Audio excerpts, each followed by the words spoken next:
Allora, Enez, attaccami sulla destra. Dennis, mi raccomando, sul cross, attacca centralmente. Situ, difendi e riparti forte. Fati, gestiscimi la palla centrale. Ragazzi, oggi sarà veramente dura.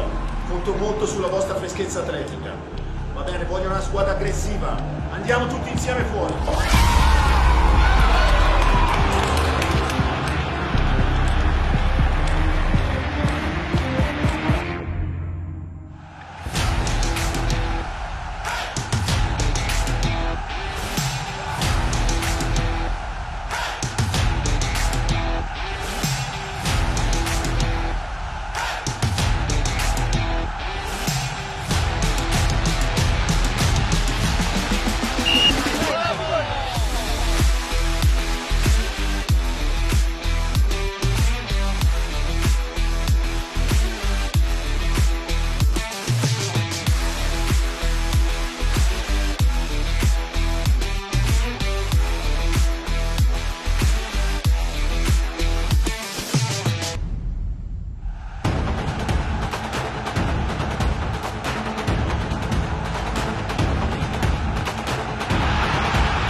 Anche se ve l'abbiamo data, resti un mio supereroe.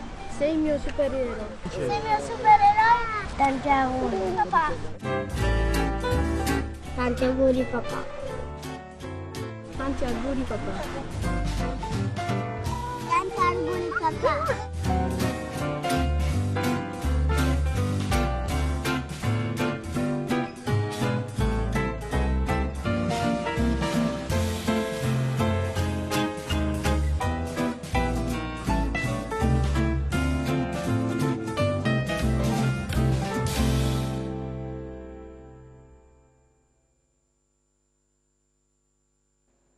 Buon pomeriggio, ben ritrovati ad Anteprima Sport. Noi attraverso questo videoclip realizzato dalla Regina Calcio abbiamo voluto fare gli auguri a tutti i papà, visto che oggi è la festa del papà e anche San Giuseppe, quindi facciamo gli auguri a tutti attraverso questo omaggio che abbiamo prelevato dal sito della Regina Calcio e che quindi ringraziamo, insomma, per aver dato questo contributo. Nuova puntata di Anteprima Sport, parleremo di tanti argomenti. Oggi vi vado a presentare gli ospiti in studio con me. Parto dal addetto stampa della Pirossigeno città di Cosenza. Buon pomeriggio a Renzo Andropoli, bentornato. Buon pomeriggio al direttore sportivo invece del San Fili Calcio e con noi un amico anche di Anteprima Sport, Stefano Dodaro. Buon pomeriggio Stefano. Grazie per l'invito, buon pomeriggio. Non so se è pronto, anche in collegamento abbiamo Antonio Clausi, vediamo se lo vediamo anche in bassa frequenza, no? Ancora non siamo riusciti a raggiungerlo, tra pochissimo troveremo anche lui. Partiamo proprio, Renzo, prima di parlare anche di calcio a 5, parliamo di un secondino di San Fili Calcio, perché insomma c'è una notizia, Stefano, rispetto all'ultima volta che sei stato qui, perché i campionati sono fermi, quindi insomma parlaci tu di qual è la situazione al momento attuale. Era quello che ci aspettavamo tutti, praticamente non si riparte più, il campionato di promozione, prima categoria e così via, scendere, sono tutti stati fermati causa Covid, come a questo punto è giusto che sia, perché penso che in una situazione del genere è difficile gestire queste categorie con una pandemia in corso.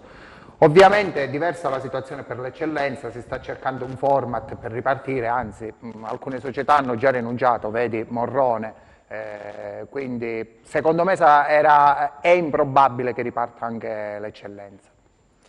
Mentre parlando invece di calcio a 5, Renzo, torneremo a parlare anche questo fatto dell'eccellenza che non riparte, perché insomma ci sono delle conseguenze, anche nel senso che molto probabilmente, Stefano, ci saranno dei blocchi, delle retrocessioni anche in Serie D, insomma è tutto in evoluzione. È tutto ancora in corso, perché ancora si deve ripartire, vediamo come riparte l'eccellenza e poi si decide cosa fare con i blocchi delle retrocessioni, sicuro, perché altrimenti non possono fare promozioni scusami il gioco di parole, promozioni dalla promozione. Dobbiamo vedere invece come gestiranno le retrocessioni dalla Serie D, in questo caso le calabresi, diciamo, che sono in Serie D e che non navigano in buone acque, sono forse da un lato avvantaggiate. Dovremmo avere Antonio Clausi. Antonio, anche perché tu hai qualche notizia in più, visto che Stefano aveva parlato della Morrone, ci sono anche novità da questo punto di vista, visto che stiamo parlando di questi campionati minori. No, è quello che sostanzialmente ha espresso Stefano. Si ripartirà, anzi oggi probabilmente ci sarà qualche novità in più, visto che è in programma una riunione a livello federale. Ripartirà chi ha intenzione di ripartire, e la Morrone tramite il vicepresidente Caputo invece ha evidenziato che la priorità è chiaramente una sicurezza dal punto di vista sanitario e difendersi dalla pandemia, quindi ha dato appuntamento alla prossima stagione, così come quasi tutte le altre compagini del torneo di eccellenza calabrese. Leggevo che si paventava, come dire, un mini torneo tra le squadre di eccellenza calabrese e di eccellenza lucana, però al riguardo, ribadisco, stasera qualche novità è attesa, vedremo quello che succederà. Magari ne parleremo anche nelle prossime settimane. Con Renzo, che prima stavamo proprio introducendo questo discorso della Pirossigeno Cosenza, perché insomma tanti risultati importanti per la società di calcio a 5. Sabato c'è questa sfida importante, proprio il derbissimo di futsal di A2, Pirossigeno Cosenza contro Polistena. Polistena è una squadra che è accreditata al salto di categoria, anche se c'è questo Napoli, se non sbaglio, che corre più forte di tutti, quindi insomma è una partita purtroppo da vedere, ma non purtroppo sugli spalti. Ecco. Sì, partendo proprio da questa ultima tua affermazione, devo dire che la nostra società ha avuto centinaia di richieste di accredito per questa partita, purtroppo non è possibile soddisfarle perché il nostro limite è 35, compreso calciatori, staff tecnico, stampa, eccetera, eccetera, quindi ci dispiace moltissimo, sarebbe stata una partita da tutto esaurita al palazzetto di Via Popilia, speriamo di rifarci l'anno prossimo. Il Polistena è accreditato al salto di categoria ma attraverso i playoff, perché ormai il campionato è saldamente nelle mani del Napoli, che è una corazzata per questa categoria con giocatori importanti anche per la serie superiore. Lo dicevi bene, questa è una partitissima perché sono due squadre, la seconda in classifica il Polistena e la terza in classifica la Pirossigene, che giocheranno più che altro per divertirsi, perché ormai le posizioni sono quasi consolidate, anche se c'è in ballo il prestigio, e per la Pirossigeno c'è la voglia di consolidare questa terza posizione in classifica, che sarebbe veramente la ciliegina della ciliegina, perché già i playoff sono un traguardo grandioso per una società che non aveva questo obiettivo, ma un campionato di salvezza tranquilla, è andata ben oltre, con grande soddisfazione per la società, per lo staff tecnico, per il grande lavoro che ha fatto Leo Tuoto intorno a questi ragazzi che per la prima volta si sono trovati e hanno sfruttato bene l'esperienza dell'anno precedente di Piromallo e Paride Marchio, che sono due pilastri di questo organico. C'è la squadra che è al completo, quindi insomma è una partita che si giocherà con le unghie e con i denti, come si dice. Sì, diciamo la Pirossigene è al completo, per fortuna non è capitato spesso in questo campionato, avendo avuto sempre qualche problema in ordine alle squalifiche, molti cartellini, a volte immeritati, ma è una polemica ormai superata, mentre un paio di defezioni si registrano nel Polistena, sperando che possiamo trarne vantaggio, perché un risultato positivo contro il Polistena sarebbe veramente una grande soddisfazione, perché il Polistena, non dimentichiamo, è una squadra fortissima che era stata costruita per vincere il campionato, si è trovata davanti questa super corazzata napoletana e quindi si è dovuta accontentare del secondo posto, ma mira attraverso i playoff ad arrivare in A1. Quante sono le squadre che potrebbero salire in A1, oltre a quella che magari arriva prima in campionato? Solo le prime dei gironi hanno la certezza di andare in A1, le altre attraverso i playoff devono sperare che ci sia un posto libero per arrivare, anche vincendo i playoff non è certo che si arrivi in A1. Un po' come succede in Serie D, dove solo le prime passano e poi solo chi magari vince i playoff può pensare se qualcuno rinuncia oppure per motivazioni diverse. La stessa cosa capita in questa nostra categoria. E quindi insomma dobbiamo tentare il tutto per tutto, chissà, magari può essere che attraverso i playoff anche la Pirossigeno Cosenza potrebbe arrivare lì dove non si aspetta. Non è stata un'ossessione per la Pirossigeno, E però forse se dovesse capitare credo che insomma, ne saremmo contenti. Parliamo invece, visto che parlavamo di Serie A2 di calcio a 5, andiamo direttamente alla Serie A di calcio, andiamo a vedere qual è la classifica e poi parleremo anche degli altri campionati sperando di riuscire a parlare anche di Serie C. Me ne scuso io con i nostri telespettatori, ma purtroppo le domande sono tante e quindi cerchiamo sempre di soddisfare le vostre richieste. Andiamo a vedere la classifica, c'è l'Inter in testa a 65 punti, Milan 56, Juventus 55, l'Atalanta a 52, il Napoli e la Roma a 50, Lazio 46, Sassuolo 39, Hellas Verona 38, Udinese 33, la Sampdoria a 32 punti, a 31 troviamo il Bologna, 29 la Fiorentina, 28 il Genoa, 26 Spezia e Benevento, a 23 punti il Torino, a 22 il Cagliari, a 19 il Parma e a 15 chiude il Crotone. Prossimo turno per quanto riguarda la Serie A, sappiamo che non si giocherà la sfida fra Inter e Sassuolo, che è stata rinviata per Covid, quindi Crotone Bologna, Fiorentina Milan, Hellas Verona Atalanta, Juventus Benevento, Parma Genoa, Roma Napoli, Sampdoria Torino, Spezia Cagliari e Udinese Lazio. Partendo proprio dal Crotone, iniziamo da Antonio che è in collegamento. Antonio, un Crotone che con il Bologna deve cercare il tutto per uscire da questa zona retrocessione, al momento insomma il Parma dista solo 4 lunghezze, però insomma sono tante le squadre che deve affrontare, vedo subito dopo insomma Bologna, Napoli, Spezia, è un nuovo campionato per il Crotone, soprattutto dall'arrivo di Serse Cosmi in panchina. Sì, diciamo subito che è un'impresa disperata, un'impresa che davvero potrebbe ricalcare le orme di quella compiuta nel primo anno di Serie A, quando arrivò alla fine, a margine di una rimonta incredibile, la permanenza nella massima categoria. Credo che addirittura il coefficiente di difficoltà quest'anno sia addirittura superiore rispetto a quello di qualche stagione or sono. Motivo questo che non me ne vogliono da Crotone, però non mi spinge ad avere grande fiducia che possa andare in porto. Ciò nonostante, l'arrivo di Serse Cosmi ha comunque dato una verve differente, un cambio passo, una vitalità magari fino a questo punto che i rossoblù non avevano dimostrato pienamente.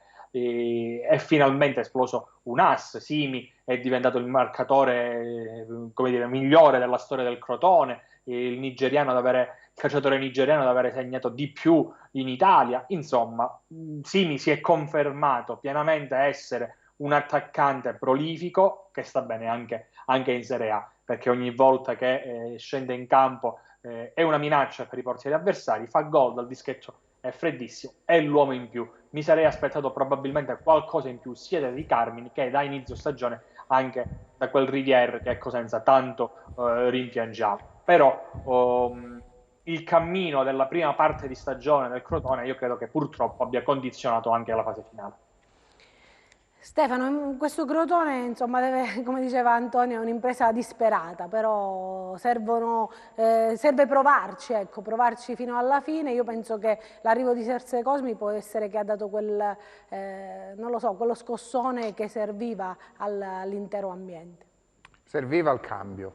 Era palese questo, e qualche risultato sia a livello di punti sia a livello di morale nella squadra l'ha portato. Comunque il Crotone pure a Roma contro la Lazio non ha demeritato, solo il risultato l'ha punito, perché comunque ha fatto una buona gara con una Lazio che comunque è lì, ha fatto pochi giorni fa, ha giocato in Champions, quindi adesso ha un periodo di calo, però penso che deve crederci fino in fondo, come giustamente diceva Antonio. È molto molto difficile, forse quasi impossibile, non ce ne vogliono da Crotone, però deve crederci e soprattutto adesso deve sfruttare il calendario, nel senso che giocare contro Bologna, Spezia, Napoli, come giustamente dicevi tu, non deve guardare più la classifica, Certo. deve guardare il momento, deve giocarsela tu per tu e poi alla fine si fa i conti, perché comunque anche ora come ora affrontare il Napoli non è questa impresa come lo era forse qualche mese fa. Che cosa pensi, Renzo? Beh, io penso che sia molto difficile, nonostante l'arrivo di Cosmi che ha dato una quadratura tattica, perché prima il Crotone era una squadra troppo allegra per poter pensare di fare bene in questo campionato. A volte buttare la palla in tribuna serve e come per le squadre che devono salvarsi. Deve aumentare la media punti, per tentare di salvarsi deve fare qualcosina in più di 1,5 a partita. Auguri, ma penso che sia molto difficile. Molto difficile, ma ne abbiamo parlato anche nelle scorse settimane. Qualcuno che parlava già di un Crotone proiettato oltre, nel senso già a quel contributo paracadute, come si chiama, insomma, dalla Lega di Serie A, quindi è un Crotone che magari vuole cercare l'anno prossimo, anche perché il contratto di Cosmi, se non sbaglio, è fino al 30 giugno, quindi è un Crotone che magari guarda oltre. Ecco. Ma io penso che questo è un ragionamento che devono tenere da parte. Ci sono 12 partite, se le deve giocare tutte con il coltello tra i denti e cercare di arrivare a una salvezza che sembra impossibile, ma già ha dimostrato in passato di poterci riuscire. Quindi poi il paracadute verrà dopo. Per il momento deve pensare partita per partita a fare il più possibile in termini di punteggio. E andiamola a sentire proprio Serse Cosmi prima della sfida di Bologna.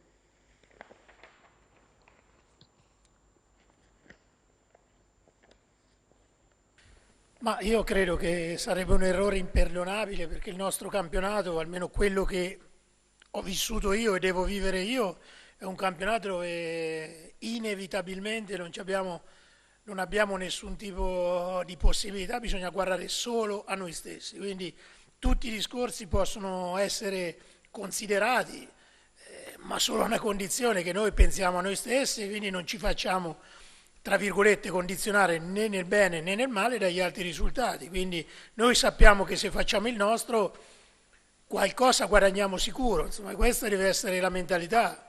Poi, ripeto, se ci abbattiamo per un risultato positivo delle altre squadre significa che siamo deboli e quindi non siamo in grado di poter sperare e pensare in positivo. Per quello che riguarda la partita di Roma, è chiaro che ero molto, molto rammaricato, perché, ripeto, a mio giudizio c'erano tutte, non alcune, tutte le condizioni per poter uscire almeno con un risultato di parità. E sarebbe troppo facile ricondurre magari a qualche errore individuale o nei gol subiti. Io credo che ci è mancato quel pizzico di sfacciataggine, di coraggio in più che ci avrebbe permesso assolutamente di portare via un risultato positivo. Non l'abbiamo proposto, o meglio, l'abbiamo proposto parzialmente e non ci è bastato per ottenere, ripeto, un risultato a nostro favore. Quindi bisogna migliorare in questo. Ma del resto la nostra posizione ci impone di aver coraggio e anche sfacciataggine, perché se diciamo che sono due componenti che inevitabilmente devi proporre in queste situazioni. Ne aggiungo un altro, anche la disperazione. E quindi queste sono tre situazioni dalle quali si parte per poter poi affrontare la partita. Sì, numericamente sono dati incontrovertibili, quindi non discutibili, nel senso che in effetti subiamo troppo i gol. Non ho mai pensato, lo dico con sincerità, che una squadra che subisce tanti gol li subisce solo ed esclusivamente per problemi, tra virgolette, dei difensori o della difesa come riparto. È un discorso antico che io cerco di riesumare. Io credo che la squadra deve imparare a difendersi in maniera migliore in alcune situazioni. Poi magari a volte non basta, perché c'è l'errore individuale che quindi compromette tutto l'atteggiamento, però ancora voglio vedere difendere la squadra e deve migliorare in questo in una maniera più globale, insomma. Queste erano le parole di Serse Cosmi, insomma stanno arrivando tantissime domande per quanto riguarda la Serie B il Cosenza. Siccome abbiamo pochissimi minuti, poi dobbiamo fermarci per una breve pausa pubblicitaria, parleremo di Serie B nella seconda e terza parte perché insomma so che gli argomenti sono tanti. Io volevo chiudere proprio con questa battuta perché insomma parlo prima con Renzo. Si parlava di questa gara c'è un po' di polemica per la gara rinviata dell'Inter.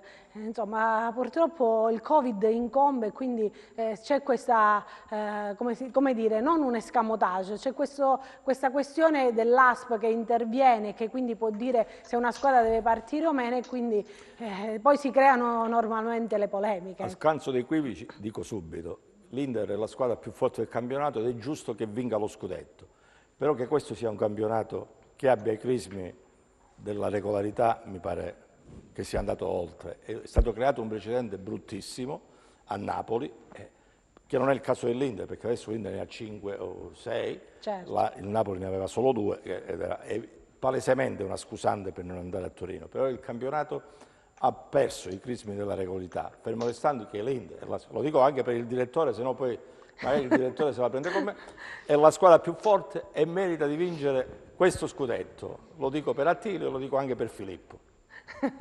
Severo, cosa ne pensi tu? Adesso sentiamo anche Antonio, che Antonio penso Stavo proprio per dire questo, la faccia di Antonio era bellissima in bassa frequenza quando Renzo ha detto dell'Inter che vince lo scudetto. Vabbè, ormai è palese. Grande tifoso. No, ma io faccio gli auguri all'Inter. Non sei bugiardo, lo sai benissimo, menti sapendo di mentire. No, vabbè, gli auguri glieli faccio anch'io, quindi... Allora, la situazione, come giustamente ha detto Renzo, è questa. Non c'è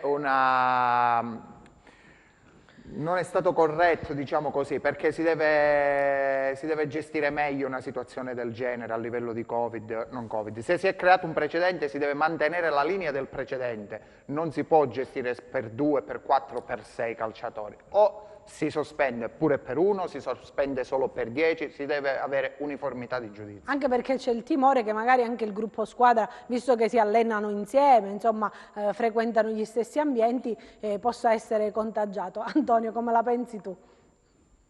No, io sono perfettamente d'accordo con il fatto che l'Inter, a prescindere da queste polemiche degli ultimi giorni, sia lì per evidenti meriti e per demeriti della Juventus. Questo è altrettanto innegabile. Detto questo, però, il cortocircuito è chiaro che c'è stato ad inizio stagione, quando l'ASL di Napoli ha creato, chiamiamolo malinteso per usare un eufemismo, quella situazione un po' incresciosa che poi ha portato il Napoli a rivolgersi al CONI sostanzialmente e a garantirsi la ripetizione della partita. Già allora c'erano state delle formazioni, il Genoa ad esempio, che aveva rispettato il protocollo. Da quel momento in poi è chiaro che con l'ASL giustamente, ed evidenzio 2 volte giustamente, anzi la sottolineo come a scuola in matita blu, non che sia un errore, però per evidenziarla, come organo superiore a quello della federazione, il protocollo firmato da tutti i presidenti, e questo è il punto che io su cui vorrei focalizzarmi, quel protocollo firmato da tutti i presidenti, quindi Aurelio De Laurentiis incluso, Agnelli, Lotito, Zang, eccetera, eccetera, poteva essere preso, strappato e buttato nel cestino, perché era diventato già carta straccia. Quindi un po' lì è saltato il banco. E quando prima si parlava di un campionato che non ha i crismi della stagione regolare, non posso che essere assolutamente d'accordo, fermo restando che l'Inter ha meritato di vincere questo scudetto dopo non so quanti anni. Antonio, questo lo pensi tu, lo pensiamo forse un po' tutti, vediamo un attimo di parlare di Serie B, ci fermiamo prima un attimo con la pausa pubblicitaria e poi torniamo tra pochissimo.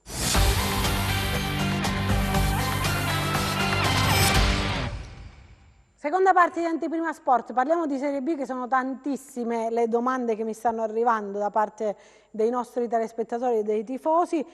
Allora, inizierei con la questione, c'è un telespettatore che ci dice parliamo pure del ragazzo allontanato dalla società perché portava un cognome scomodo e anche il suo allenatore Ferraro è stato licenziato perché si era schierato in difesa del ragazzo che era molto educato e un buon giocatore. In questi casi bisogna aiutare il ragazzo moralmente e non mandarlo via. Che cuore ha Guarascio? Antonio, riparto da te perché so che poi ci devi lasciare per impegni precedentemente assunti, quindi parto da te. C'è questa questione che riguarda le giovanili e quindi il giovane insomma parente a quanto dicono di Nitto Santapaola, il ragazzo si chiama Pietro Junior Santapaola, proprio ieri è uscita sulle agenzie di stampa questa notizia che il suo legale avrebbe presentato in procura proprio una denuncia contro il Cosenza. Io ti dico la notizia che so io dell'ultima ora e che quindi insomma vi voglio dare in diretta, che la società ha inviato una mail, secondo fonti che insomma a noi vicine, una mail al ragazzo per informarlo che sarà convocato nel momento in cui cesserà un periodo di quarantena perché c'è un giovane, uno dei compagni che è risultato positivo, siccome abitano tutti nello stesso convitto, anche Santapaola che risiede nel convitto nazionale dove sono appunto messi in quarantena fiduciari anche gli altri ragazzi e quindi in questo momento si trovano in isolamento. Questa è una notizia che abbiamo appreso proprio all'ultimo momento, però io chiedo a te di farmi diciamo un riassunto della vicenda. Ecco. No, assolutamente, è una notizia che abbiamo pubblicato anche su Cosenza Channel, arricchita anche da ulteriori particolari che ti vado a denunciare. Innanzitutto si tratta di una comunicazione ufficiosa, informale da parte del calciatore, quindi è normale che la famiglia e il legale aspettino una comunicazione chiaramente ufficiale da parte del Cosenza Calcio, certo. Il suo legale, che si chiama Salvatore Silvestro, sì. Ha anche aggiunto dell'altro, vale a dire che il Cosenza ha parlato di una sorta di fatti travisati, quindi di un qui pro quo riguardo a questa vicenda. Credo che ci sia poco da travisare in questa vicenda, tanto che lo stesso avvocato, sebbene da un lato si sia detto disponibile a non portare per le lunghe questa vicenda giudiziaria, dall'altro serve un atto da parte del presidente che si scusi pubblicamente con il ragazzo, perché non dimentichiamolo, in questa vicenda Guarascio non ha proferito parola, quindi non può, a mio avviso, continuare a negare un commento, a negare una dichiarazione, ma non a me, alla città di Cosenza, all'Italia intera che si è interessata a questa vicenda. Non ultimo, la trasmissione di Mediaset, Le Iene, che sta realizzando proprio in questi giorni un servizio sulla vicenda. Nel frattempo, la denuncia presentata in procura dall'avvocato del ragazzo sta facendo il suo corso, tanto che Pietro Junior Santapaola verrà ascoltato in questi giorni, probabilmente anche oggi, dagli investigatori per corroborare quanto è stato scritto nella denuncia presentata dal suo avvocato nei giorni scorsi e che chiaramente un po' tutti abbiamo letto. Quindi sì, il Cosenza ha inviato questa mail informale al ragazzo spiegandogli quanto tu hai esplicitato prima, però di pari c'è anche tutto ciò che vi ho detto poc'anzi. Insomma è una vicenda anche questa in itinere, vedremo cosa succederà nelle prossime settimane. Noi vi abbiamo insomma informato su quello che sta accadendo, anche Antonio insomma lo fa attraverso le pagine di Cosenza Channel, quindi insomma possiamo andare avanti e parlare anche di altro, nel senso che sono tanti i messaggi che riguardano la società rossoblu. Cara Anna, cortesemente trasmetti questo messaggio al nostro mister, meno filosofia, meno lavagne ed esperimenti, sia di impegno, cazzimma e concentrazione, attenzione ai falli inutili, ancora possiamo farcela, forza lupi nostri. Carissima signora, voi siete convinti che facciamo risultato a Reggio Emilia? Io ci credo poco, perché Occhiuzzi a questo e questo non sa fare i cambi e non legge la partita perché è limitato, mi dispiace tanto, è un bravo ragazzo e molto educato. Insomma, tanti messaggi contrastanti. Io vado a vedere innanzitutto alla classifica, perché visto che stiamo già introducendo la sfida contro Reggio Emilia, vediamo la classifica, perché poi ci sarà questa sfida di domani, tra domani e domenica, insomma si giocherà questa giornata, poi ci sarà la sosta dovuta alla pausa per la nazionale, poi si ritornerà in campo proprio a ridosso di Pasqua, si giocherà il venerdì e poi di nuovo il lunedì di Pasquetta. Vediamo la classifica, c'è l'Empoli in testa a 56 punti, seguito dal Monza 50, Lecce 49, Salernitana 48, 46 Venezia, 45 il Cittadella, 43 il Chievo, 42 la Spal, a 40 il Pisa, a 39 Brescia, a 38 il Frosinone, a 36 la Regina, a 35 Cremonese e Vicenza, a 34 il Pordenone, il Cosenza con 28 punti insieme alla Reggiana, Ascoli 27, Pescara 23, Virtus Entella 21. Il prossimo turno vede proprio contro, vediamo Ascoli Cremonese, Empoli Virtus Entella, Frosinone Lecce, Monza Venezia, Pordenone Pisa, Reggiana Cosenza, Regina Chievo, Salernitana Brescia, Spal Cittadella, Vicenza Pescara. Questa sfida con la Reggiana è proprio al sapore, Stefano, di uno scontro salvezza. È totalmente uno scontro salvezza, perché da adesso in poi saranno tutti scontri diretti per il Cosenza, perché dopo la Reggiana abbiamo l'Ascoli, quindi poi sono tutte partite che comunque il Cosenza deve vincere, sicuramente con un altro atteggiamento rispetto a quello visto con il Vicenza, perché comunque dopo essere passati in vantaggio c'è stato praticamente è terminato il gioco, è terminato tutto. Purtroppo abbiamo fatto un passo indietro rispetto ad altre prestazioni che pure non hanno portato risultato, però avevamo visto un gioco diverso. Sicuramente adesso Chiuzzi deve lavorare sia sulle gambe che sulla testa dei calciatori, perché secondo me adesso sta diventando un vero e proprio blocco questo della vittoria, perché ogni qualvolta passiamo in vantaggio poi c'è il terrore di gestire questo vantaggio, e poi alla fine è normale che si chiude la piccola parentesi. Ringraziamo sempre Falcone che ogni partita ci regala almeno un punto o due. Antonio, siccome tu devi lasciarci un'ultima battuta proprio su questa sfida, poi ti salutiamo perché so che sei impegnato. Sì, è una sfida chiaramente da dentro fuori. Concordo con Occhiuzzi quando dice che non è decisiva, perché poi ci sono altre 8 partite, però probabilmente potrebbe essere decisiva per la sua panchina, come per quella di Alvini della Reggiana, nonostante il presidente Granata lo abbia in sostanza già confermato. È una di quelle partite da cui il Cosenza non può tornare se non con i 3 punti, anche perché guardando la classifica che citavi prima, come dire, non solo chi è appaiato di rosso-blu c'è da monitorare, ma anche purtroppo l'Ascoli che si sta rifacendo sotto con una serie di buone prestazioni. Oltre alla classifica, però, parlando in maniera ottimistica, quindi come dire, permettetemi un attimo di guardare il bicchiere anche mezzo pieno, mi piacerebbe guardare, osservare, studiare quello che è il calendario del Cosenza, dove sono previsti degli incontri che nel momento in cui arriveranno, soprattutto alla fine, potrebbero essere chiaramente alla portata dei lupi, alla portata di Ghiozzi e compagni, e avere un coefficiente di difficoltà inferiore rispetto a quelli che potrebbero avere invece adesso. Mi riferisco ad esempio alle partite con l'Empoli, con il Monza, che sono partite che arriveranno probabilmente con le 2 squadre già promosse in Serie A, quindi con una concentrazione e una, tra virgolette, cazzimma differente da parte degli avversari. Stesso discorso con il Pordenone, qualora non venga risucchiato proprio dal Cosenza nella zona calda della classifica, e poi il Cosenza ha da affrontare in casa l'Ascoli, e ad affrontare in casa il Pescara, formazioni di bassa classifica oggi alle spalle proprio dei calciatori per cui facciamo il tifo, in match in cui non si può assolutamente pensare di non strappare l'intera posta in palio. Ecco perché guardare il bicchiere mezzo pieno non è, a mio avviso, un'eresia, ma con il calendario in mano una concreta possibilità. Fermo restando che domani a Reggio Emilia è una partita decisiva per tutto ciò che abbiamo detto.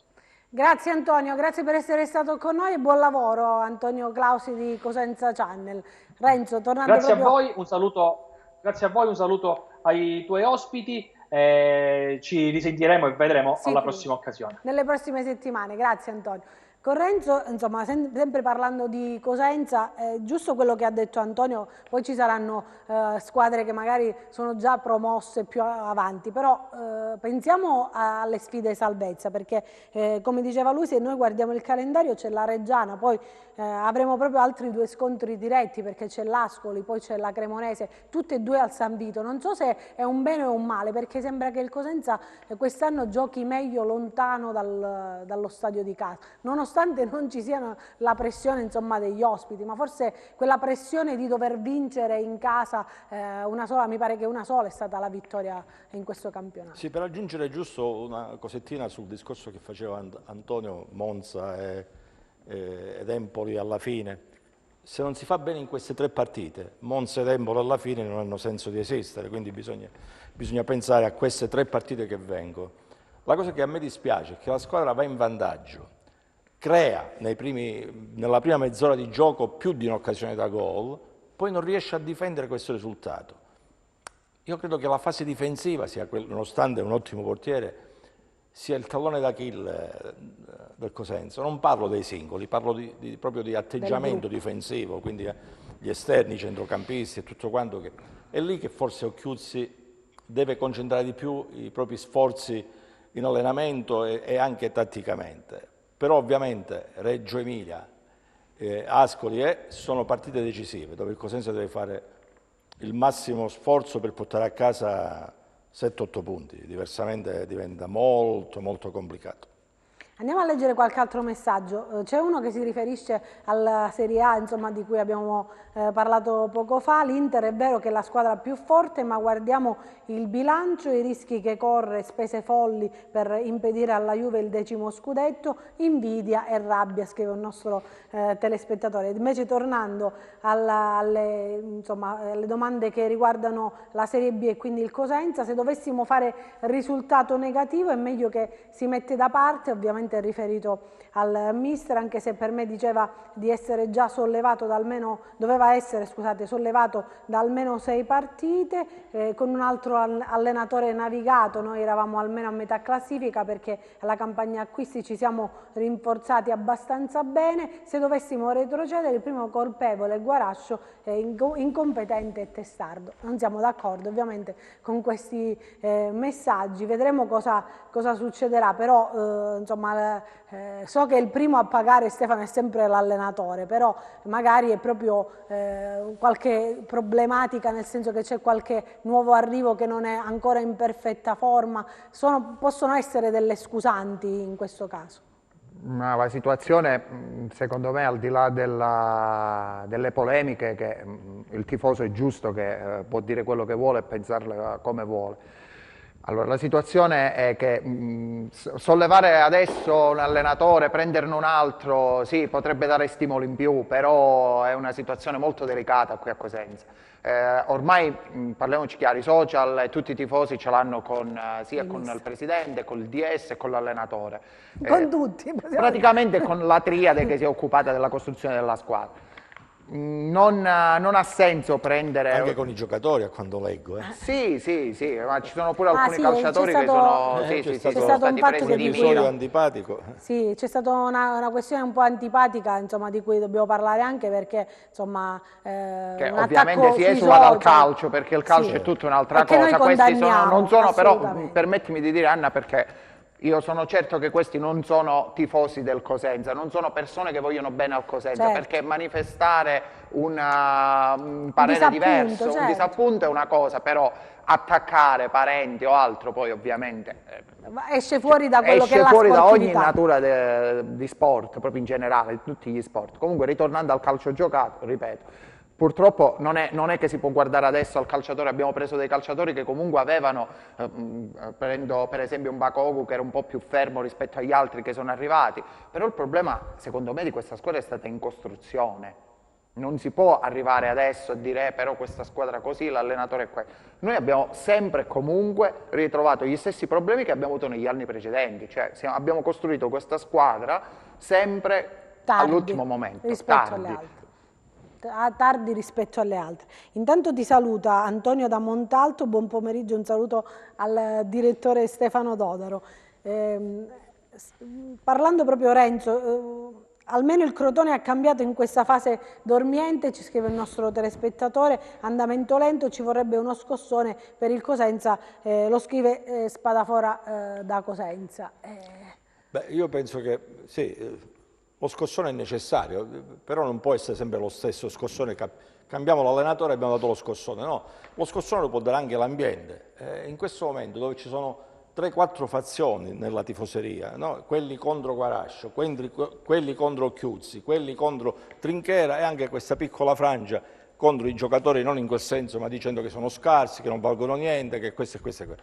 Io penso che invece lo scossone si può dare in questo momento mettendo da parte tutte le polemiche, tutte le critiche, tutte le cose, perché ormai non portano da nessuna parte. Le polemiche vanno fatte a luglio e ad agosto, quando si costruisce la squadra senza programmazione, alla fanfason, come viene, partendo in ritiro con 8, 9, 10 giocatori e non con 23, 24, 25, quelli che sono necessari.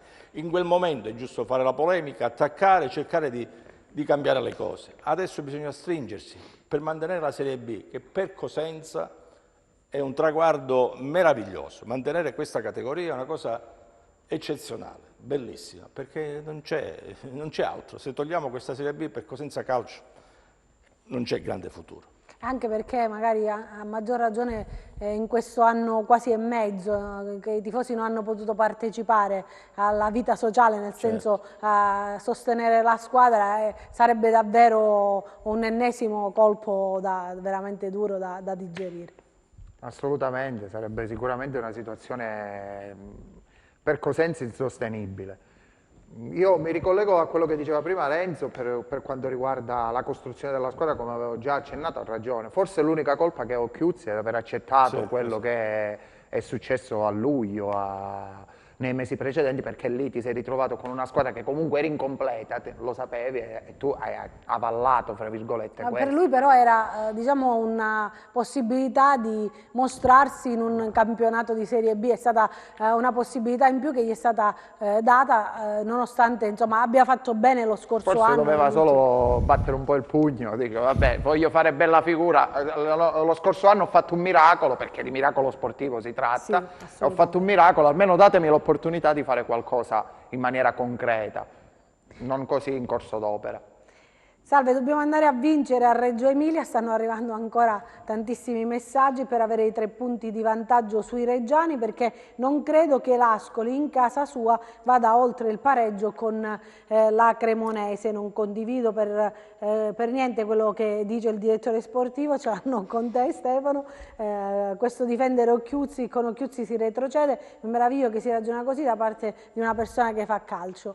Io non è che voglio giustificare Stefano, però insomma assolutamente bisogna dare una possibilità in più. C'è un altro telespettatore che ci scrive: Occhiuzzi non è un allenatore di Serie B, stop. Come possiamo dire, il miracolo l'ha fatto l'anno scorso, quindi insomma si riferiscono un po' tutti ad Occhiuzzi, è finito lui nell'occhio del ciclone Renzo, come è giusto che sia, ecco. Perché è capitato anche a Reggio Calabria, introducendo anche il discorso della regina con Mister Toscano. Mister Toscano magari ha avuto qualche risultato diverso rispetto a quelle che erano le aspettative. Poi è arrivato Baroni, ha dato quello scossone, però non sempre la colpa è davvero del mister, ecco. Beh, le responsabilità evidentemente ci sono, sia a monte nella costruzione della squadra, dove l'allenatore deve, come dire, far sentire la propria voce, perché poi è lui che allena ed è lui che finisce nell'occhio del ciclone se i risultati non vengono, al di là del presidente che ormai nell'occhio del ciclone c'è da parecchi anni. Lì è la responsabilità che ho chiuso. Poi ovviamente le aspettative intorno a Cosenza, la squadra non è poi così, voglio dire, no? Adatta a questa categoria. Ripeto, le responsabilità ci sono, ma secondo me sono a monte. Adesso bisogna, come dire, stringersi intorno e pedalare, cercare di mantenere questa Serie B. Poi a luglio mettiamoci con gli striscioni, dipingiamo lo stadio di male parole, di tutto quello che volete. Per il momento è quello di stringere. Le polemiche in questo momento peggiorano la situazione che è già tragica. Ci scrivono: quando il Leone è ferito tutti tirano calci, ci riprenderemo. Insomma, c'è anche qualche tifoso che è ottimista, stesso pessimismo dell'anno scorso, poi sappiamo come è andata a finire, la storia nel calcio si ripete, tifosi abbiate fede, l'ottimismo forse porta ad ottenere un risultato, il disfattismo invece sicuramente non porta da nessuna parte. C'è chi ci scrive: basta polemiche, andiamo all'attualità, vediamo insomma se possiamo dare qualche novità che riguarda moduli e uomini. Antonio, ci hanno chiesto Antonio di darci qualche novità, però Antonio purtroppo è dovuto andare via, ma noi le sentiremo tra pochissimo proprio nelle parole del mister. E poi ovviamente il Crotone ha programmato la Serie A, il Cosenza non ha mai programmato, a partire anche dal centro sportivo. Insomma, le polemiche in questo, quando si va male, quando i risultati non arrivano, le polemiche è normale che ci siano, Stefano, e che quindi i tifosi dicano la loro. Quando le cose vanno male si guarda tutto a 360 gradi, il centro sportivo, lo stadio, la società. Quando poi le cose vanno bene è capace che quello che non, è sempre stato così non viene guardato. È normale, eppure è giusto che sia. No, mi volevo ricollegare al fatto che giustamente il tifoso diceva non è giusto che si difenda. Nessuno ha difeso, abbiamo solo constatato una cosa, una realtà, che in questo momento, io lo dico senza problemi, prendere un altro allenatore, innanzitutto a chi prendi? In questo momento chi c'è sulla piazza che ti può dare la possibilità, perché devi andare a guardare anche questo. Un allenatore che tu prendi, facciamo lo stesso dell'anno scorso, prendiamo Pillon, 3 giornate, 2, sparisce. Cioè la società non si può permettere, secondo me, se vuole veramente mantenere questa categoria, non si può permettere passi falsi. Per questo sta ponderando bene prima di togliere un allenatore. Se poi dobbiamo toglierlo, ci mancherebbe altro, la società lo faccia. Se i risultati non li porta è normale che l'allenatore paga sempre lui per primo e viene sollevato. Però dobbiamo pure vedere chi andiamo a prendere. Chi c'è? Chi puoi prendere? Cosa ti porta un allenatore? Ci vuole un allenatore di carisma, carattere? Concludo. Parliamo di allenatori navigati e di esperienza, ho sentito prima, giusto? Sì. Noi l'anno scorso avevamo un allenatore con esperienza e penso che era abbastanza navigato come Braglia, però i risultati non arrivavano, quindi non c'entra tanto questo. Secondo me è una questione di concretezza. Io mi auguro che da domani verrò smentito, quindi il Cosenza andrà bene, però se poi... Ce lo auguriamo tutti. Tantissime domande, ci fermiamo per una breve pausa, tra pochissimo continueremo a parlare.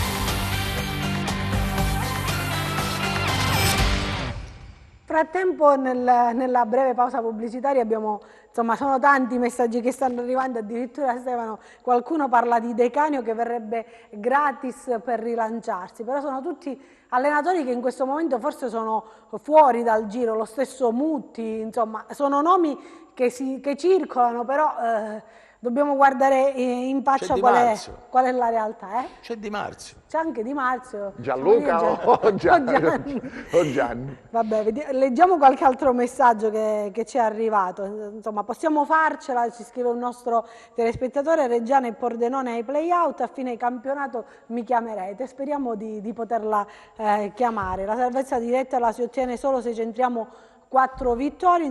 In sincerità oggi non vedo quello spirito che aveva la squadra lo scorso anno, forse questo un po' può essere vero, ma la speranza è l'ultima a morire. Scrive un altro nostro telespettatore: è facile criticare, ma occorre mettersi in testa che senza soldi o con pochi soldi non si va lontano. C'è anche qualcuno che dice: Stefano, magari avessimo Gallo presidente, ha speso soldi a Gogò e non Guarascia. Insomma, le critiche arrivano un po' da tutte le parti, chi ce l'ha con l'allenatore, chi ce l'ha col presidente.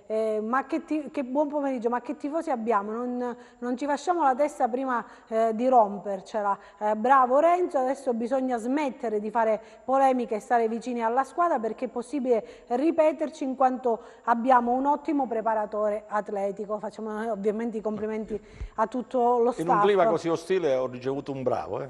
Infatti, vedi, anche Stefano prima è stato salutato, quindi... Ci sono tanti giovani bravi nell'Interland cosentino, perché il Cosenza non manda qualcuno ad osservarli? Anche Stefano ce ne può parlare di qualcuno. altri sono andati a giocare anche a calcio a 5, insomma abbiamo proprio l'esempio lampante con i nostri ospiti oggi che ci possono proprio parlare di questi giovani interessanti che ci sono nell'Interland ed è giusto che insomma vengano messi in risalto, vero? Allora, diciamo che il Cosenza non ha bisogno, secondo me, di andare a guardare molto da altre parti, basterebbe guardare bene nel proprio settore giovanile, dove ci sono dei ragazzi validi e dove ci sono stati ragazzi validi, perché se negli anni precedenti molti di questi si sono già sistemati in altre società. Ad esempio, prendo solo uno come esempio che ha fatto parte di una trattativa, quindi non è andato via per scelta solo del Cosenza, è stato mandato via come controparte. Si parla di Aceto che è nella primavera del Torino, quindi una primavera dove sta facendo una grande primavera, si sta comportando da calciatore e secondo me a breve lo vedremo già in palcoscenici diversi. Potremmo fare esempi di altro, in giro ci sono molti ragazzi validi, adesso con la pandemia comunque i campionati sono tutti fermi, tutti bloccati, quindi non c'è. Ma il problema del Cosenza non sono proprio prettamente i giovani, perché ripetiamo, la differenza pure con lo scorso anno ci sta che dobbiamo essere onesti e vedere che comunque la squadra nostra rispetto allo scorso anno ha un gradino inferiore a livello qualitativo, perché se mettiamo a parità di uomini vediamo che c'è una differenza. Però adesso non dobbiamo pensare se allo scorso anno, dobbiamo vedere il futuro e dobbiamo soprattutto vedere il presente. Noi abbiamo delle partite importanti e ce le dobbiamo giocare, punto e basta. E c'è ancora un altro messaggio insomma, che ci arriva. Occhiuzzi ha dimostrato di avere molti limiti tecnici, tattici, ma i veri responsabili sono il presidente e il direttore sportivo che gli hanno fornito elementi non rodati che mancano dai campi da molti anni e di scarso valore. Di contro hanno venduto Baez con 4 monete di Giuda che messo subito in campo ha dato più valore alla Cremonese. Non si può giocare in Serie B con elementi di scarso valore avuti in regalo come prodotti di fine stagione. Non direi questo di tanti giocatori che sono arrivati e che comunque stanno dimostrando di avere valore. Serve la scossa mentale nella testa dei giocatori, scrive qualcun altro, e anche per le ultime giornate servirebbe, e come il cambio d'allenatore serve solo a buttare soldi. Insomma, i pareri sono contrastanti. Io ve li vado a leggere perché mi stanno arrivando proprio in questo momento tantissimi messaggi. Faccio appello ai più esperti perché non siamo inferiori ma siamo una buona squadra e mancano ancora tante partite. La salvezza passa proprio dai prossimi 3 scontri diretti, di cui 2 in casa, e la corsa va fatta proprio sul Pordenone. La nostra differenza gol è da mezza classifica, forza e coraggio e poco disfattismo. Come si fa a criticare una presidenza che a Cosenza ha soltanto vinto? Va sempre ringraziata e avanti tutta. No, non si critica perché in molti insomma criticano Guarasso non tanto perché insomma magari c'è poca programmazione, dicono alcuni, altri magari perché le spese sono oculate, però è un presidente che fino adesso possiamo dire che i risultati... Scusami, la critica è il sale di ogni argomento, si Certo. critica Agnelli che ha vinto 9 scudetti di fila. Quindi più di questo... Più di così. Cosa dobbiamo dire? Io volevo parlare anche di Reggina, perché insomma in Serie B c'è anche la Reggina che comunque si affronterà il Chievo, Renzo, e quindi insomma una partita importante. L'ultima gara c'è stato questo scivolone a Brescia e poco prima c'era stata la vittoria con il Monza, quindi una Reggina un po' altalenante, forse si esalta con le grandi, poi magari con squadre come ad esempio il Brescia. Questo può capitare avendo in squadra elementi abituati a palcoscenici di più importante valore. Però insomma il paragone Cosenza-Reggina non si può fare, perché con 2 stipendi della Reggina a Cosenza si paga tutta la rosa, compreso anche il magazziniere, per cui insomma voglio dire c'è una differenza sostanziale di budget nella costruzione della squadra ed è normale che ci sia una grande differenza, anzi la Reggina secondo me ha fatto meno di quello che avrebbe potuto fare.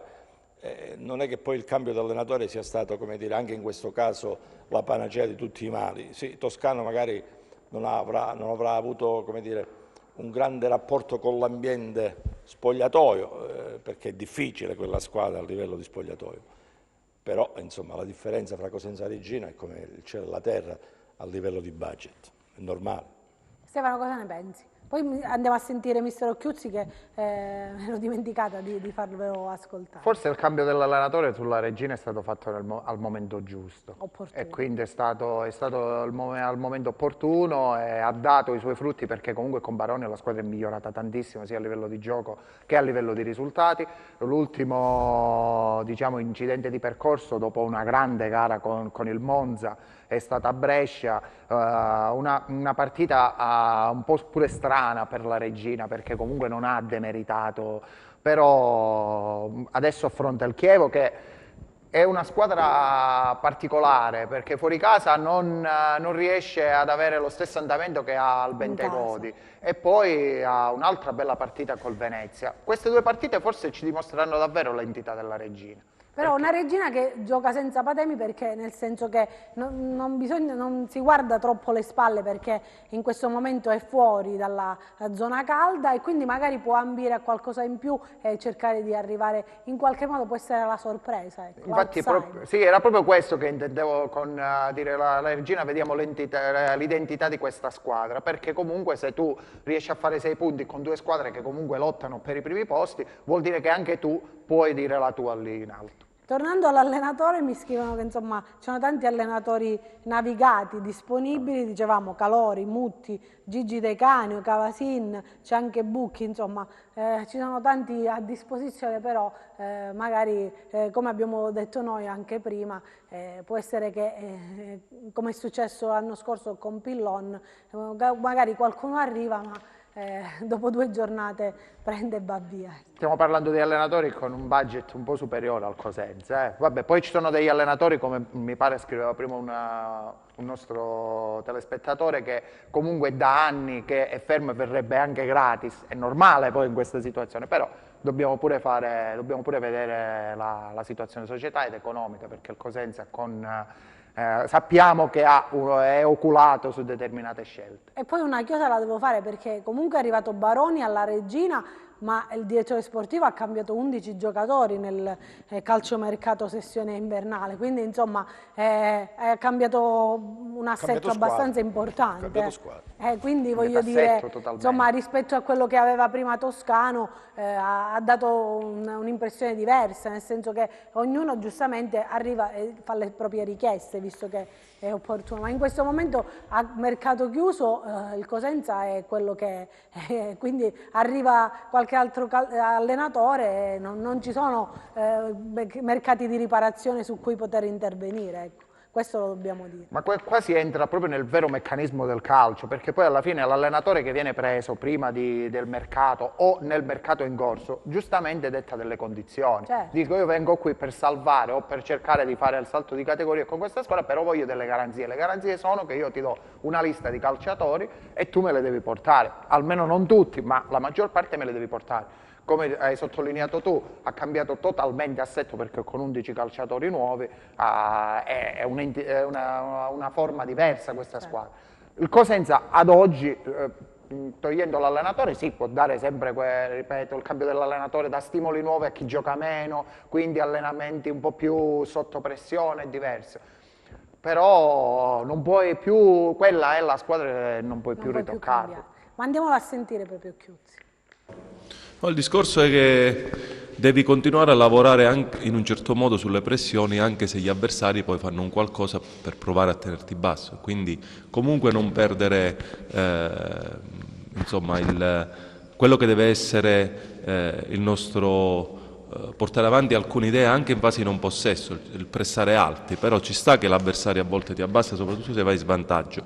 Noi dobbiamo continuare comunque a cercare di portare alti i quinti per portare pressione agli avversari. Insomma. Sì, dovrà essere una partita, secondo me uno scontro salvezza, quindi saranno molto alte le tensioni, le motivazioni dei ragazzi.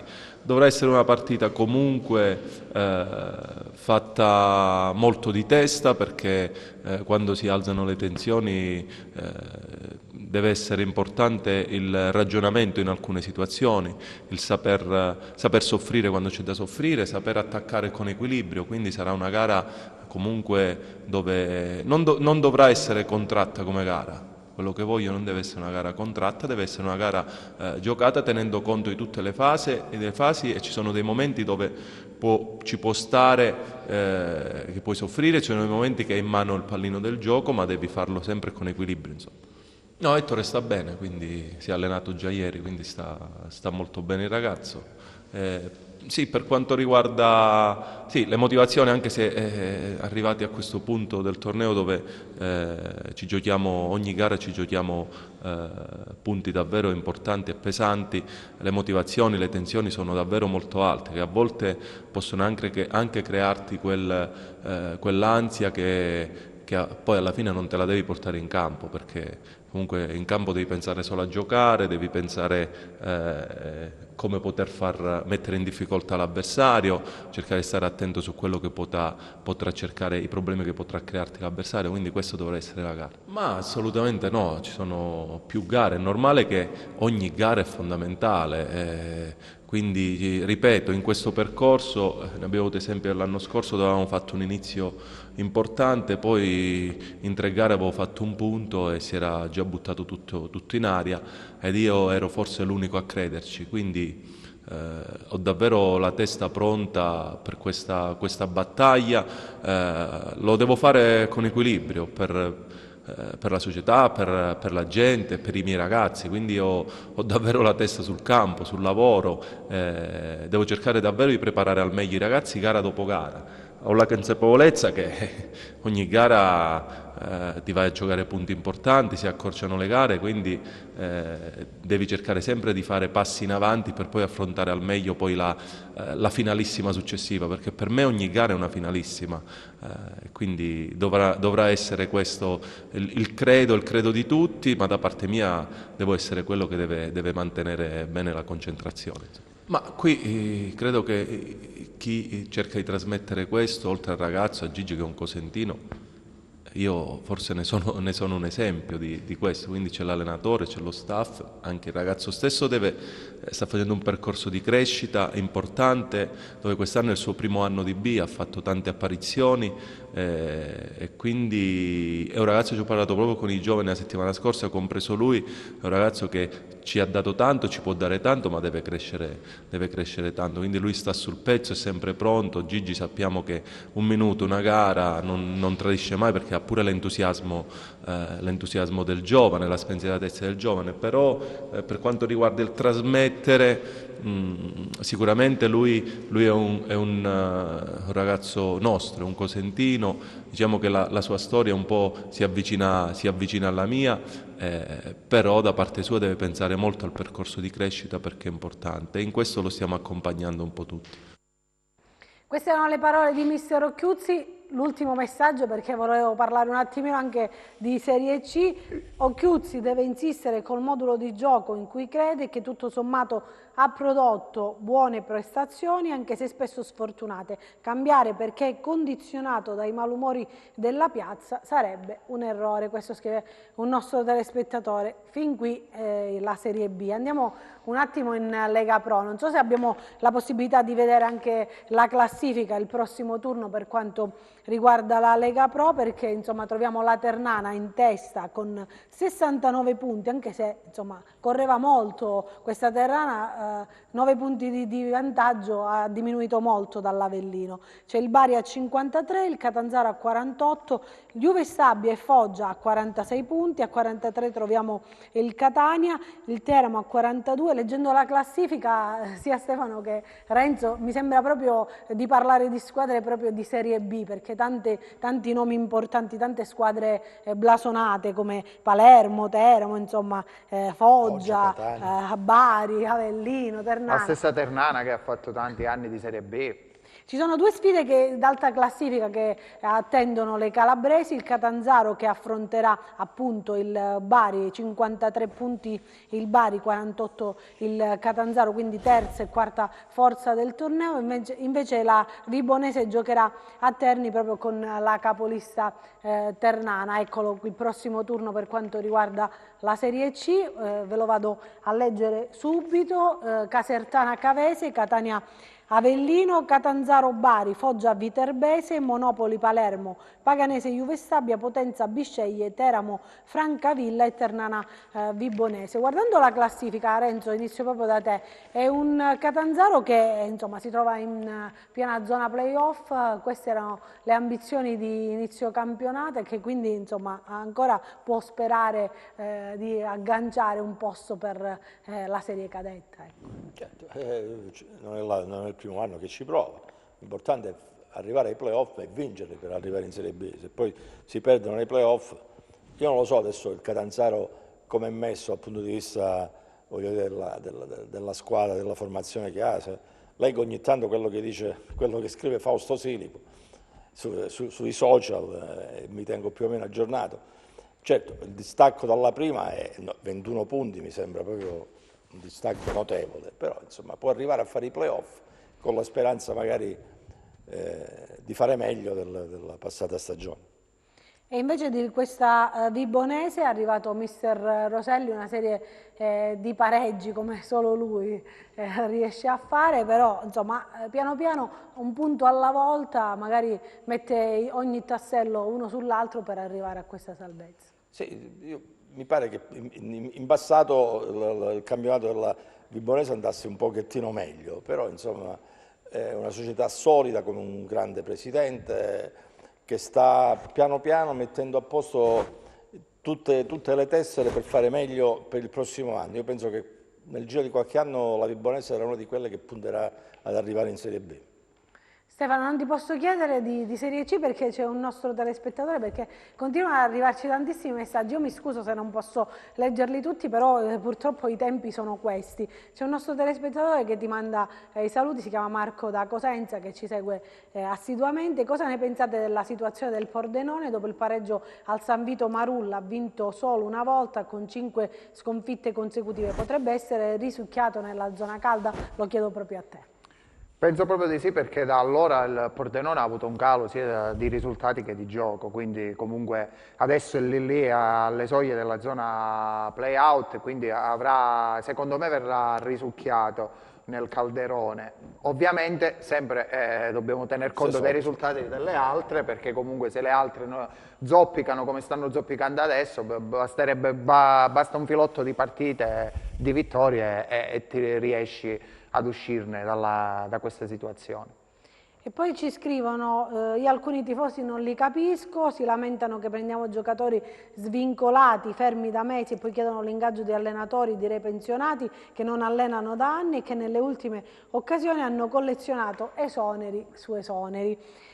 Che fortuna che ha l'Ascoli, nonostante abbia speso un sacco di soldi, gioca male e segna sempre all'ultimo. Il presidente Pulcinelli sta sempre a lamentarsi. Pulcinelli e Stucchi Damiani, Gallo sono presidenti antipatici e presuntuosi, questo lo dice un nostro telespettatore, non lo diciamo noi, quindi prendiamo le distanze. Mettetevi d'accordo, dite tutto il contrario di tutti, o l'unico coerente è Andropoli, quindi ti fanno i complimenti a me e a te, Stefano. No, va bene, è hanno messo normale. della gogna. Sì, pecore nere. E poi Occhiuzzi ha fatto diversi errori, in particolar modo quello di fidarsi di Corsi e Ida che potrebbero giocare solo a San Fili. Ma magari, per me sarebbe il massimo averli in squadra, però no, assolutamente. Vabbè, ci sono alcuni messaggi di cui è meglio non commentare. Io volevo chiudere, insomma, appunto parlando proprio in chiusura di questa partita importante che c'è, Renzo, sabato alle 16 si gioca. Si può vedere anche in streaming? Sì, si può vedere in streaming sulla pagina Facebook della nostra società, Pirossigeno, eccetera, eccetera, Città di Cosenza, ma anche su... Stiamo vedendo delle immagini che riguardano proprio la Pirossigeno, questa è la sfida con Bernalda. A Bernalda, sì, abbiamo vinto 1-0, un risultato poco comune nel futsal, un solo gol in 40 minuti.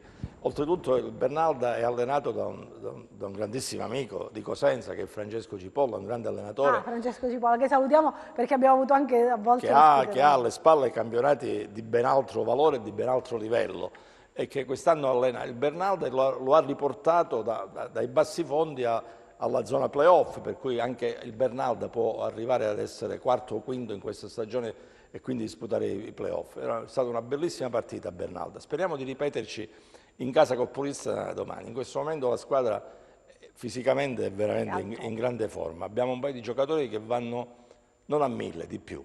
Abbiamo detto tante volte un mix di giovani, di elementi giovani con qualche giocatore navigato che arriva anche, se non sbaglio, anche dall'estero. Ecco. Sì, abbiamo gli stranieri, abbiamo Poti, Alex, Fedele, Tusare, non è una squadra anziana, il più anziano è Fedele, ma che è capitano della nazionale dell'Uruguay, è una squadra giovane, complessivamente, cioè, vabbè, c'è Pari De Marchio che alza un po' l'età media, però fisicamente è ancora un torello di quelli tosti, è una bella squadra, oltretutto fatta da ragazzi per bene. Ecco, la fortuna di quest'annata meravigliosa in termini di risultati dipende anche dal fatto che sono dei ragazzi meravigliosi, educati per bene, professionisti, professionali, con la quale ci siamo trovati in sintonia sin dal primo momento e ai quali va il ringraziamento della società e il mio personale.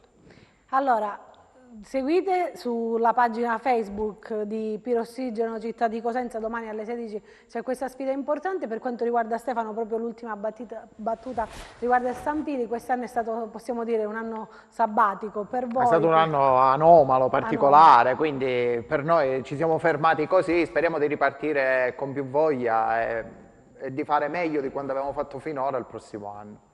Allora, io vi aspetto venerdì prossimo, intanto saluto Stefano Dodaro, direttore sportivo del Stampili, che sicuramente ritroveremo qualche altra volta da qui fino a fine stagione. Saluto anche Renzo Andropoli, Grazie. Salutiamo e in bocca al lupo alla Pirossigeno Città di Cosenza. Salutiamo il presidente Siafuoco, che è il presidente Piro, quindi insomma i nostri saluti a loro. Io vi lascio alla solita rubrica che riguarda Luigi Rogano e Luca Lepiane, che ci fanno divertire in chiusura della trasmissione. Ringrazio Enzo Leonetti in regia e vi do appuntamento a venerdì prossimo.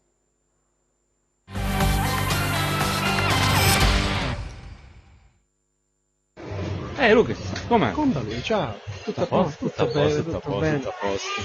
Che si dice? Ma tutto vecchio, mo comincia a lavorare. Beh, di chi fa? Di cosa tu? I manager Sox in the Fire. Bello, e cioè? Quindi quasi terra. Oh!